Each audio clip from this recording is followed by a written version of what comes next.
Hey everyone, and welcome to This Explainer. Today we're diving straight into the step-by-step magic of creating complex, multidisciplinary art. Whether you're a student of the arts or just a curious learner wanting to understand exactly how massive, mind-blowing entertainment spectacles come together, you are in the perfect place. Let's get right into it. Producing a music video or a live event without a plan is honestly like trying to build a house without a blueprint. It might look like pure, effortless magic when you see that final 3-minute product on your screen or watch a breathtaking character step out onto a stage. But behind all that magic, there's a rigid, grueling, step-by-step production process. Thousands of hours of hard work are distilled into just a few moments. Today, we're going to learn exactly how it's done so you can apply these same professional frameworks to your own creative projects. Here is our roadmap for today's lesson. We'll be looking at the magic behind the scenes, the steps to create art, producing K-pop music videos, staging a cosplay event, evaluating your creative work, and finally, a quick summary and final thoughts. All right, kicking things off with Section 1, Magic Behind the Scenes and Steps to Create Art. Let's start by setting our foundation. What are we actually building today, and what makes it so incredibly challenging?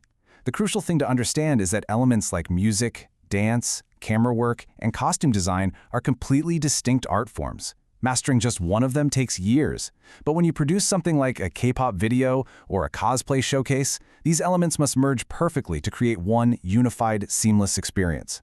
It's a powerful medium. Think about it. A great song is wonderful and a cool outfit is striking, but when you successfully combine the music, the storytelling, the symbolism, and the physical performance, you create a totally immersive world. You aren't just making art, it's like you're conducting a massive orchestra made up of entirely different disciplines. Moving right along to Section 2, Producing K-pop music videos. Let's see how this immersive medium actually comes to life. Take a look at this visual roadmap. Creating a K-pop music video is definitely not just about turning on a camera and dancing. It is a massive, highly structured, 6-stage logistical beast that takes a raw, abstract idea and systematically turns it into a polished, viral sensation. Let's break down exactly how each of these essential stages works. The journey kicks off with Step 1, Concept Development. This is your core brainstorming phase. It's where the team builds a storyboard, scouts the perfect locations, casts the talent, and designs those iconic costumes. Once that blueprint is locked in, we move to Step 2, Choreography Rehearsals. And here, artists don't just practice, they drill tirelessly for weeks with choreographers and backup dancers using mirrors and video playback to perfect every single micro-movement. Then comes Step 3, Filming. Under the bright, hot studio lights, the whole production team, directors, camera operators, lighting techs, you name it, has to work in perfect synchronization to capture the magic exactly as it was laid out on that storyboard. But wait, we're only halfway there. After the cameras stop rolling, the magic continues in Step 4, Post-production. Editors step in to add stunning visual effects, painstakingly tweak the color grading to get that distinct high-end K-pop aesthetic, and flawlessly sync the different camera angles with a master audio track. Next up is Step 5, Promotion. This is a highly calculated strategic game of dropping teasers, concept photos, and cryptic trailers across social media to build up massive hype. Finally, the big payoff in Step 6, Release. The video officially launches to the world across streaming platforms, ready to shatter internet records. Now, what's the glue holding all 6 of these intense steps together? Effective communication and collaboration. Seriously, this is the absolute bedrock. Whether you're the choreographer setting the tempo, the costume designer fitting the garments, or the video editor making the final cuts, if there isn't seamless teamwork, the entire production literally falls apart. So, while a music video relies heavily on post-production tricks, precise camera angles, and the luxury of multiple takes, producing a live cosplay event requires a completely different mindset. A recorded video is locked in time and perfected in an editing bay, but a live event, that's a high-wire act. It relies on physical staging, real-time, unpredictable audience interactions, and a totally different type of spontaneous performance energy. Which brings us nicely to Section 3, Staging a cosplay event. Let's see how you'd set this up in a classroom or community space.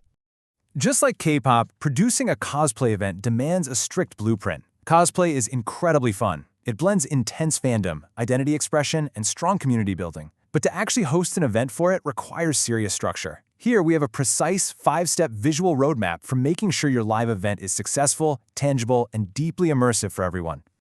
First up, brainstorming.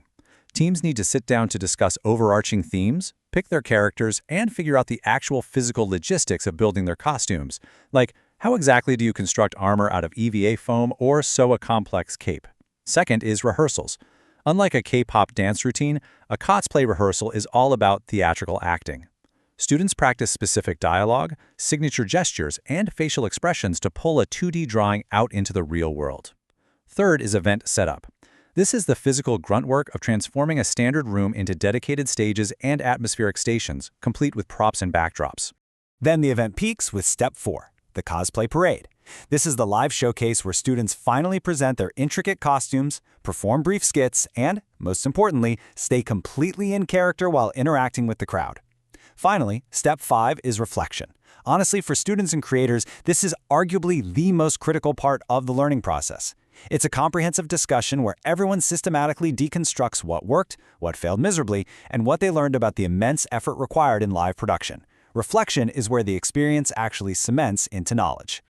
All right, moving to Section 4, evaluating your creative work. When you're producing something with so many complex, moving parts, how do you actually grade it fairly? When evaluating a K-pop video, we rely on a very specific transparent rubric. For choreography, assessors aren't just looking for high energy, they're looking at the strict synchronization and precision of the group. A perfect score requires flawless timing.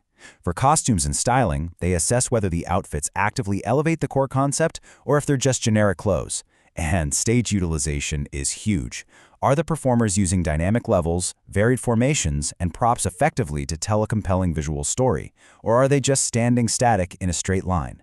Now, for cosplay, the rubric completely shifts to emphasize the tangible, live, and interactive nature of the art. Costume craftsmanship is a major factor. Evaluators are looking closely at stitching, material choice, and strict accuracy to the source material. But a flawless costume isn't enough on its own. Character portrayal assesses how well the student actually embodies the character's exact mannerisms and posture. Finally, interaction with the audience. Can the performer stay perfectly in character when someone in the crowd asks them a completely unexpected question, or do they break character and laugh? That high level of sustained immersion is what earns the top marks. Finally, Section 5, Summary and Final Thoughts. Let's wrap up everything we've explored today. The biggest takeaway from this lesson is this. Whether you're capturing highly dynamic choreography on a high-speed camera for a K-pop video or bringing a beloved fictional character to life in person at a cosplay parade, true success never happens by accident. It's never just luck. It all comes down to following structured, deeply collaborative frameworks. By really understanding concept development, rigorous rehearsals, precise staging, and the specific rubrics used to evaluate them, you can absolutely elevate your own creative projects from amateur ideas into professional-level productions. I really hope this explainer has sparked your creativity and given you the concrete, practical tools you need to start producing your own masterpieces. The frameworks are there, the rubrics are set, the only thing missing right now is your unique vision. So gather your team, start brainstorming, and go create something amazing. What incredible concept will you bring to life next?